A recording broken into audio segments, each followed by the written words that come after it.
जनाब स्पीकर, आपका बहुत शुक्रिया, आपने मुझे मौका दिया फाइनेंस बिल पर बात करने के लिए. The last time I stood here before you, I couldn't leave the country because I was on the exit control list. And फिर जब आपने joint session बुलाया था, मैंने काफी कोशिश किया. I rushed to come back, but unfortunately our airspace was shut and I was unable to make it.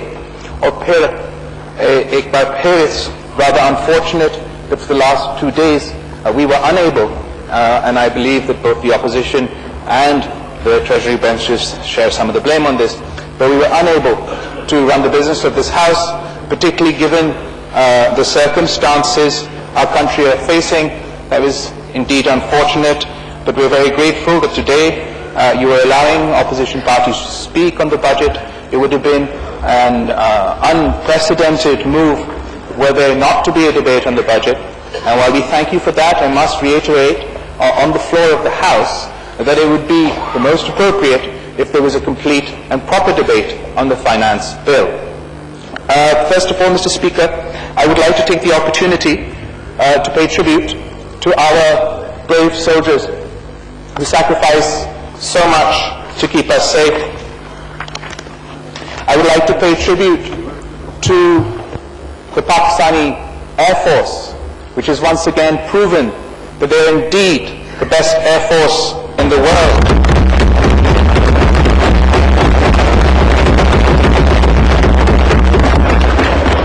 I would like to make special mention of PAF pilot Hassan Siddiqui, who shot down the Indian aircraft that had violated our sovereign territory. And the two courageous soldiers, Shaheed Abdul Rab and Shaheed Khurram, who sacrificed their lives on the line of control. It would be remiss for me not to pay tribute to Shaheed Bilawal Bhutto, whose foresight in developing Pakistan's nuclear capability is today our best line of defense. And to Shaheed Bhutto, who provided missile technology to Pakistan and further strengthened our defense. Mr. Speaker, I want to make it crystal clear that the significance of India's belligerence and naked aggression cannot be underestimated. The violation of Pakistan's sovereignty was an unprecedented violation, a violation which has not taken place since 1971. And the onus of this escalation falls solely and squarely on the shoulders of Mr. Modi's Hindutva extremist government. To exploit a terrorist attack for petty political gain is awful in and of itself. But to politicize war between two nuclear-armed nations just so he can perform in his electoral arena is really to descend to new depths of depravity. The world, Mr. Speaker, may not know Mr. Modi, but the Muslims of the subcontinent know him well. The butcher of Gujarat is infamous for his role in the Gujarat massacre. The very countries now parroting his line for Pakistan to do more would not even grant him a visa to enter their countries because he was such an extremist hate monger with blood on his hands. We have seen how the butcher of Gujarat, upon being elected to India's highest office, has now become the butcher of Kashmir. As a new generations of Kashmiris rise up to demand their rights,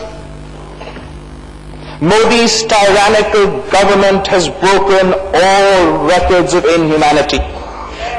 We have watched in horror. We've watched in horror as the world stood idly by while young Kashmiris were blinded by pellet guns, while they were used as human shields, while rape was deployed as a weapon of suppression, oppression, and terror. The United Nations resolution calling for a plebiscite in Kashmir gathers dust while the world is apathetic to the plight of Kashmiri Muslims. Let the plebiscite take place. Let the people of Kashmir deploy the democratic right and choose their destiny. And we can guarantee, Mr. Speaker, that there will be no such terrorist attack in Kashmir ever again. Obviously those who condemn violence must condemn violence on all sides. But the Pulwama attack wasn't the same as Mumbai or any other attack. This was not an attack by non-state actors coming from another country. This was an organic domestic attack by a Kashmiri citizen of occupied Kashmir, attacking within occupied Kashmir, using explosives found within occupied Kashmir, reacting violently to generations of state terrorism in occupied Kashmir. And rather than facing their own issues, India is trying in vain to pin this on Pakistan. After a humiliating electoral defeat in the last regional elections, the extremist Indian government thinks they can hate-monger their way through the general elections. The world needs to understand, Mr. Speaker, the world needs to understand the dangers of this violation. We've already set dangerous international precedents in the name of fighting terrorism. We've already allowed non-state actors to decide the fate of nations. We've already allowed for the violation of international law when it comes to drone strikes in sovereign territories. The Osama bin Laden was the world's most wanted terrorist. And in that case, we've already set dangerous international precedents. But there is no parallel to be drawn here. In this case, India has no cause, no justification, and no case. Do we really want this precedent to be set? Does the world really want this precedent to be set, Mr. Speaker? We are pleased that Pakistan has made the utmost and sincerest efforts for de-escalation. I would also like to appreciate the opposition members, for we showed a united front to the world. There was no petty politicking at the time of the Indian attacks. None of the opposition members joined with Defy Pakistan Council and held rallies against the government.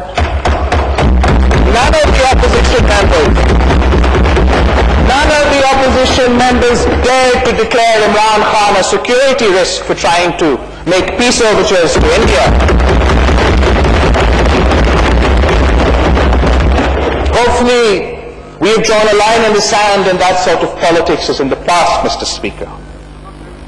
I must also appreciate the Chief of Army Staff for promptly, at a time of crisis, and at this very crucial time, briefing Parliament, briefing parliamentary leaders.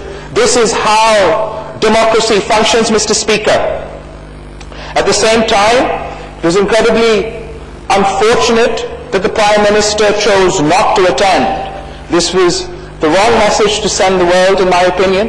It was another case of putting egos before the nation, and the Prime Minister should not have failed that test. Mr. Speaker,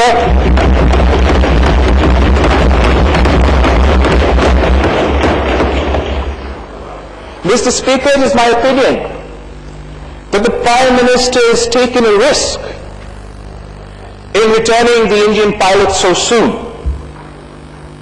it is mildly humorous that while the entire opposition is banned from leaving the country, one can come, bomb us, invade our territory, be defeated by brave PAF pilots, have their plane shot down, but be returned in a matter of days, no questions asked.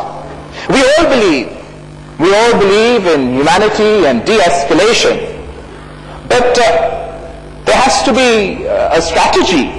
Without any form of reciprocation from India, without any international guarantees for de-escalation, one must question the wiseness of this and the timing of this decision. At the same time, we still pray that the Prime Minister's risk pays off. Then there was the decision of the government not to attend the OIC. This, Mr. Speaker, I believe was a missed opportunity for engagement. It was a missed opportunity to present our case more vigorously in front of the world on a world platform directly to the leaders of the Muslim world. If one had to protest, one had to record their protest, one could have attended and protested in front of the Indian Foreign Minister, but boycotting such an important forum is akin to cutting one's nose to spite one's face. And then we have the Nobel Peace Prize.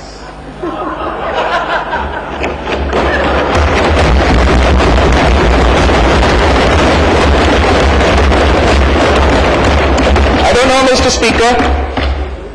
Perhaps we just want to be embarrassed. When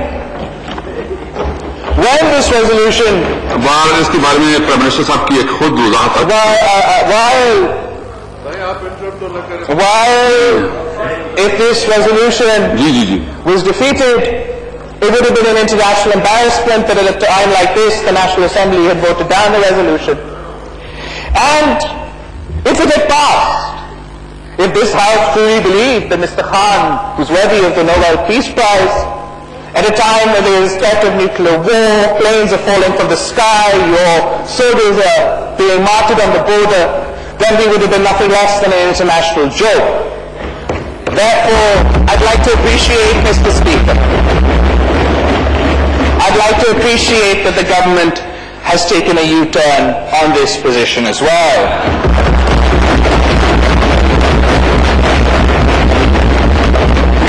Mr. Speaker, we reserve the right to constructive criticism.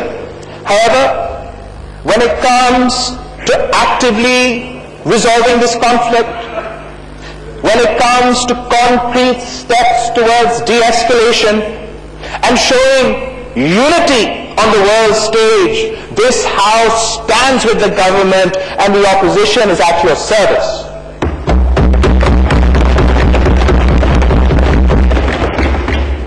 As a nation, however, Mr. Speaker, we must decide how long do we want to give the world this excuse. We don't need to fight terrorism, extremism, banned organizations because the world wants us to, because we're under international pressure, because we're under India's pressure. As the Pakistan People's Party has been saying from the outset, when most members of this House were in denial about the threats of extremism and terrorism, we have to combat this mindset for the future of our coming generations. After the APS attack, this Parliament had decided to endorse a national action plan, a comprehensive, holistic approach to combating this mindset. What happened to the National Action Plan, Mr. Speaker? What happened to combating hate speech and reforming our curriculum? What happened to no more good or bad Taliban? What happened to action against Punjab's Taliban? What happened to action against banned organizations? What happened to judicial reform? What happened to What happened to combating terrorist financing and terror-related money laundering? And, Mr. Speaker, what the hell is mainstreaming? How is it possible? How is it possible that this House takes a unanimous decision and the state implements a diametrically contradictory policy of capitulation, appeasement, and so-called mainstreaming? This is not the policy of the Parliament of Pakistan, and this should not be the policy of Pakistan.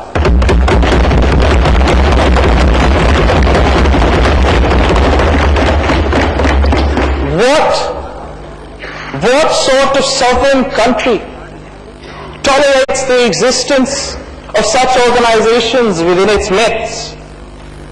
When one's own children are being butchered, how long must we let them fester? How is it possible? How is it possible that we hang elected prime ministers but we can't put Qaumi Tanzime on trial?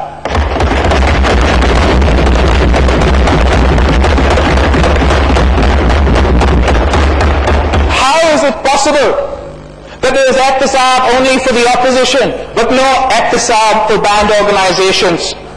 How can the Prime Minister claim to be combating corruption when banned organizations enjoy an NRO? How is it possible, Mr. Speaker?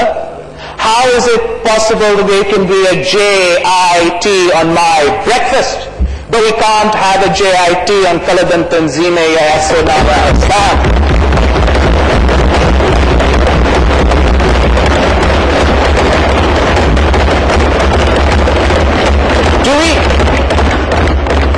Do we not owe it to ourselves? Do we not owe it to the Pakistani victims? Do we want India to keep using them as an excuse to deprive the people of Kashmir of their rights? To continue to violate our sovereignty at will? To allow, God forbid, any other of our neighbors or any other country to use this excuse or abuse this precedent? We all know how unjust India's actions have been. We all know that we have been wrong.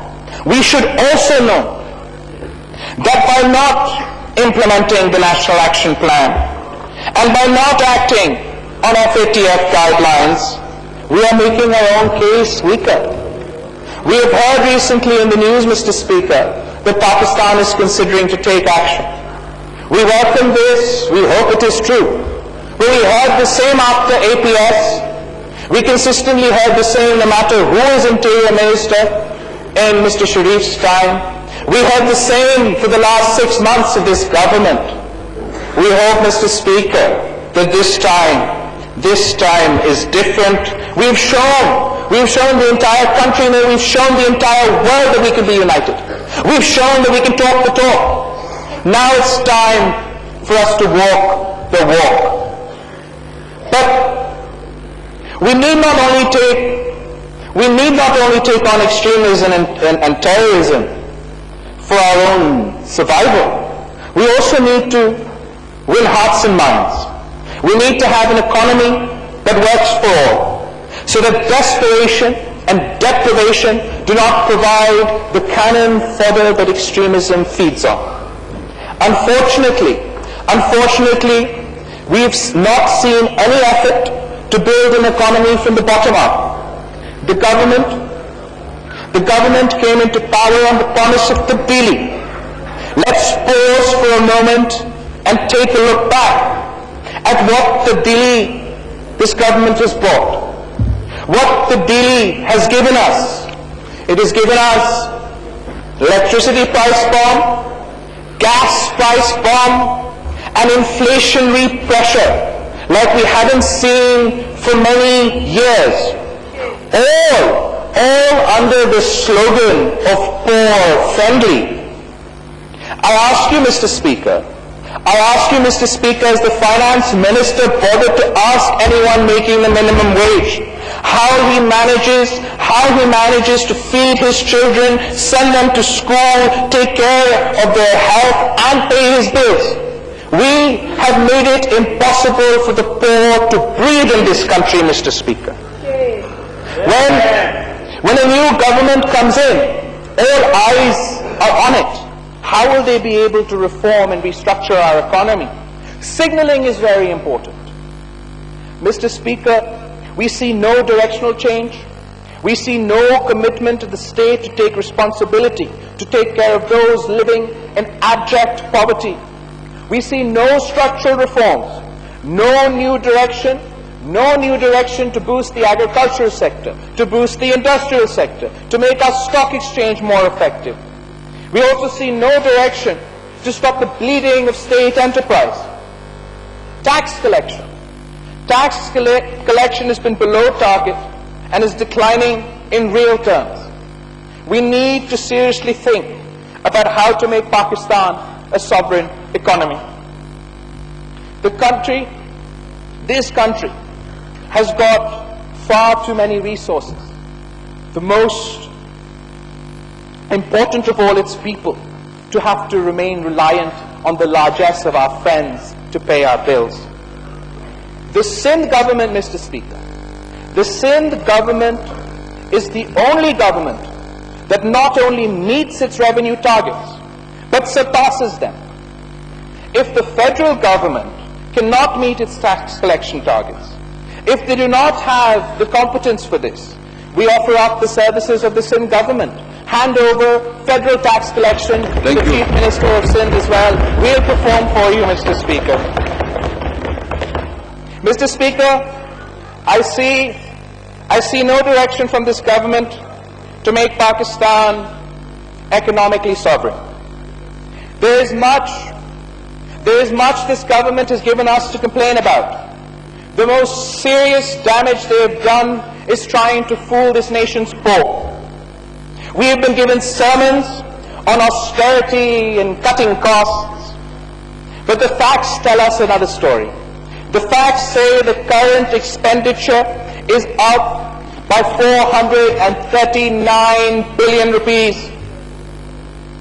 There has been indecision upon indecision and 3 budgets in one fiscal year and still no direction. Can you imagine doing business in this country where taxes change 3 times in 1 year? Mr. Speaker, there have been cuts where there should not have been cuts. In the health sector, in the educational sector, to jobs. And there has been relief to the rich and broken promises to the rest. This government is trying to run the country on peak economics while being deaf, dumb and blind to the plight of the average Pakistani, who is dying under the weight of price hikes. This government has even raised the price of medicine. There is nothing in this budget. There is nothing in this budget for farmers, for laborers, for pensioners. Karachi has been ignored once again. I ask the government allies from the MQM, you must join us in demanding that Karachi gets the package that it deserves. PTI claims to have won a mandate from Karachi. It is time for them to deliver in Karachi. Balochistan has been ignored once again. How long will we ignore the people of Balochistan? Particularly when right now they are suffering as a result of the recent heavy rains and floods. Once again, there's nothing for South Punjab. There's nothing for Fatah, and Sindh is still owed 116 billion rupees. Mr. Speaker, I want to reiterate once again that on foreign policy, on terrorism, on the economy, we are willing to work with the government in the greater national interest. Because we have crises on many fronts. We have a border crisis, we have foreign policy crises, we have domestic crises, we have an economic crisis. We have a crisis of democracy, and we have a human rights crisis. And it is my generation, Mr. Speaker. It is my generation that will pay in blood, coin, sweat, and tears for the decisions made today. We will pay for these disastrous economic decisions. We will pay for the cost of any conflict, and we will pay for the domestic and democratic crises. We, the youth, are the future of this country and this region, and our fate are in the hands of our government. I pray to Almighty Allah to guide them so we can defeat the enemies of peace from within and without, so we can build a future for coming generations, so that we can lift our poor out of poverty, so that we can fulfill Jinnah's dream of a peaceful, prosperous and progressive Pakistan. Pakistan Zindabad.